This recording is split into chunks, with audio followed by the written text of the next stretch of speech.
Good morning, relatives. Aimee Peña is my name that I came incarnating here into this planet Earth, and I like to go by Anandini, which is my spiritual name.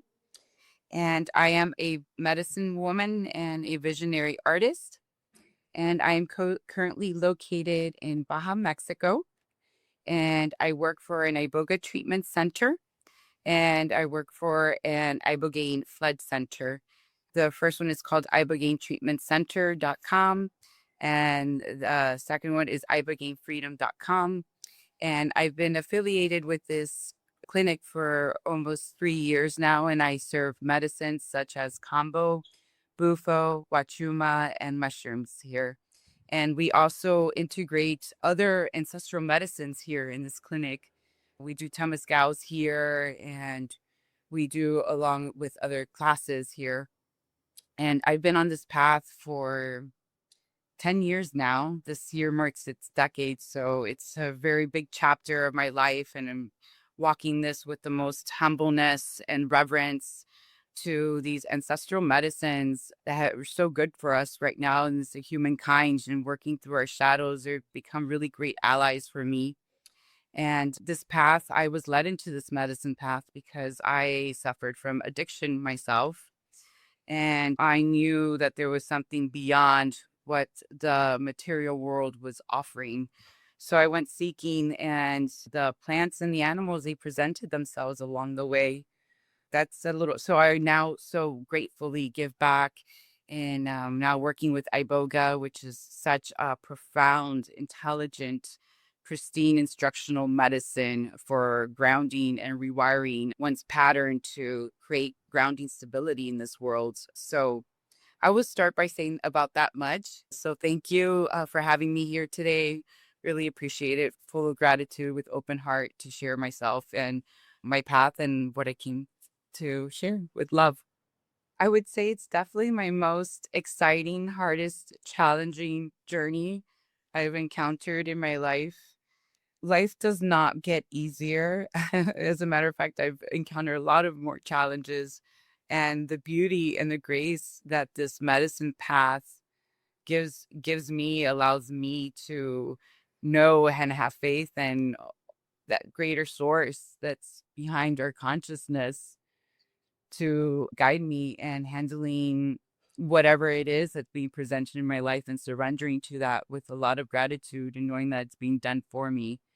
Versus before this path and addiction, there's a cloud that was covering all the possibilities that are always abundantly around us, right? And the addiction is a prison, and there's liberation and awakening. It's a hard one. It's a hard path to overcome, and I feel very blessed and lucky that I went to the other side of the bridge. There's many of those fellow brothers and sisters that don't make it, right? But we still hold them, and we pray for their souls, right? That they could rest in peace and go to the astral doctors to get healed, right? It's not an easy one, and it's one of great honor. It's one of compassion, of capacity, of strength, and of courage. And it's one that leads to leadership roles to help others so we can help them walk across that rainbow bridge as well. Iboga and Ibogaine are plant medicines that they specifically rewire the brain patterns.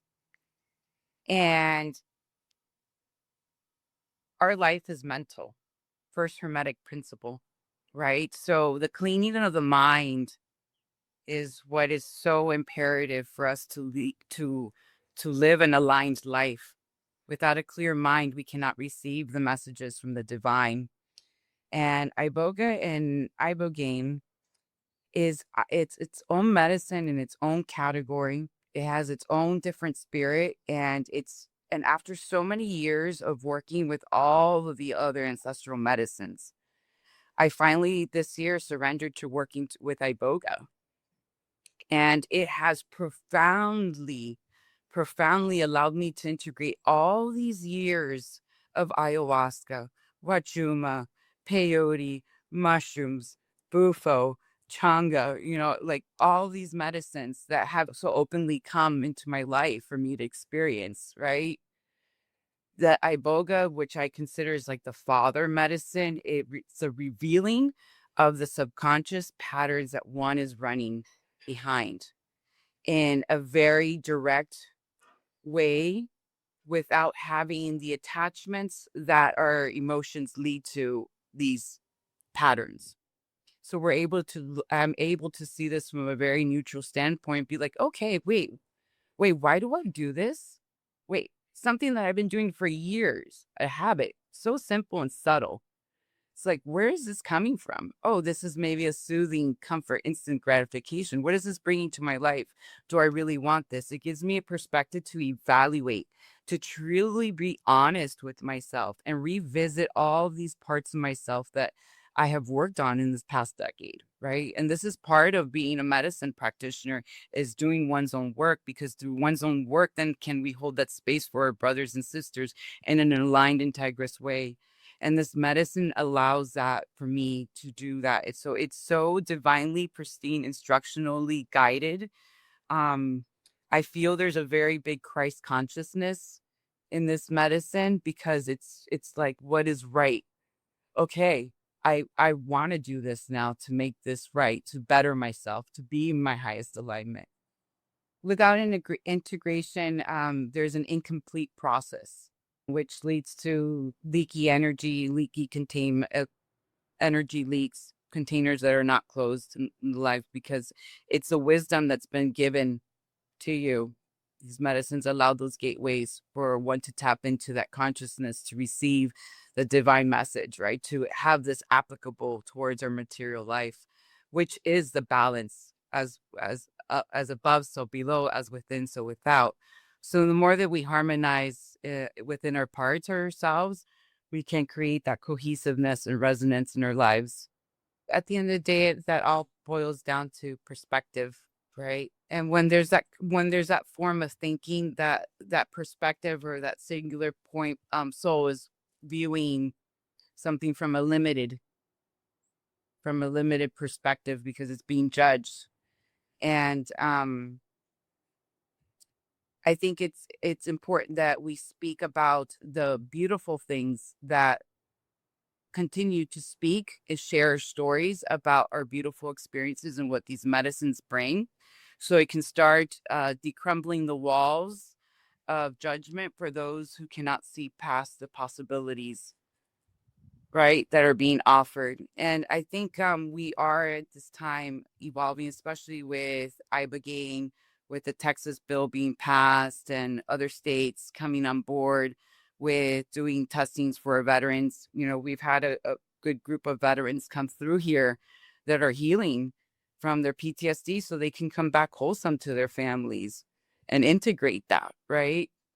So, here where I work, the reason why I believe in this place and I've come to relocate here is because we have an Iboga aftercare, where after people flood, they have the option to stay and work with the actual Iboga plant so they can revisit the lessons, reintegrate them so they can be more applicable as a pattern rewiring are working because the medicine continues to work in the psyche and in the brain for weeks to come. So it's a really good tool to not see it as that we're clutching onto something, but we're using perhaps maybe we are replacing it. I mean, a habit, an addiction when it's replaced by a bad habit, you put it in good habit. There's always a replacement, right? So I think it's just about us advocating and being more courageous to share stories and spread the word of mouth and doing these kinds of conversations. Hopefully this reaches somebody that's going through PTSD or is going through addiction, and maybe this is the call of resonance that they needed to move forward into this courageous move, right? So they have there's Ibogaine flood, and then there's Iboga. And here, the way that the medicine was introduced to the Western world is that they took the alkaloids. They took three out three alkaloids out of the Iboga plant, right? So, and they left out a lot of the alkaloids are could be heart stressors. So this provided more safety in putting people in high doses in this medicine, because this is a medicine that builds. You can work with it, microdosing it. You can work with it like microdosing, macro, or you can flood with this medicine, right? So we have safety precautions here. We do heart testings, and we do EKGs, and we have a doctor on staff with nursing when somebody here floods. And it's a 3-day reset that one goes through, and then we offer 5-MeO DMT, and that's supposed to be the whole complete nervous system regulation, because these plants, Iboga and Ibogaine, they work specifically on the nervous system to regulate it. That's why it works so well with people with trauma and PTSD. Anxiety gone. It's just like calmness. It's peace. It's being the ray of peace. It's so beautiful, right? So people get this reset, and then they typically go back. So most clinics that are doing Ibogaine floods, they have a week-long retreat protocol, so to speak. 7 to 10 days is usually the standard. And then we have a separate facility where we offer the Iboga aftercare, where we have the temescals and the yoga and the therapy classes, and we have PIR and mushroom ceremonies and Kambo and Bufo, and so, it's just really beautiful. And to be here in Mexico, it's such an abundant blessing. I'm a Kambo practitioner, and I facilitate Bufo as well. And I do Huachuma and mushroom ceremonies here as well, group ceremonies. And I first started with Kambo, and 4 years back, and it's been such a beautiful blessing. I was able to work with the Matses down in Peru to go study with them. I also learned Kambo with traditional Chinese medicine. So my style of Kambo is doing tailored points with acupuncture, meridian points, or jungle style. And it was really beautiful procuring that medicine. So I carry this medicine, and it was my first gateway of really serving medicine. So it's my love.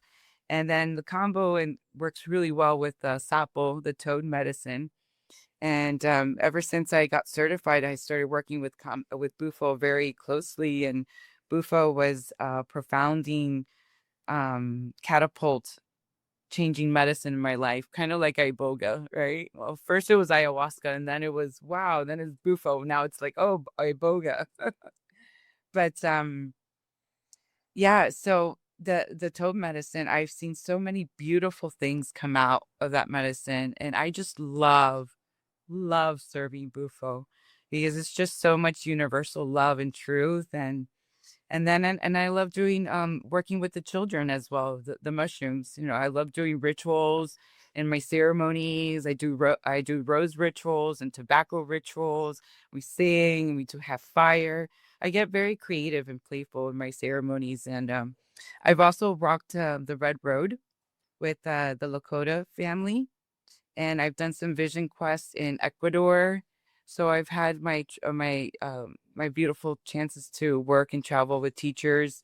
And I had an ayahuasca teacher that I used to travel with and serve Kambo, and that was also a really big blessing. So I thank all of my teachers for that, and for all of our ancestors that carry these medicines for us to have these days and keep the traditions alive for us, for our future generations.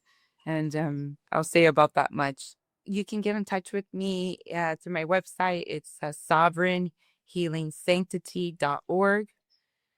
And then you can get in touch with me on Instagram, which is Colibri, COLIBRI of the forest, in Instagram. And then you can find me on Facebook by my first name and my last name, Aimee, AIMEE. Last name is Pena, PENA.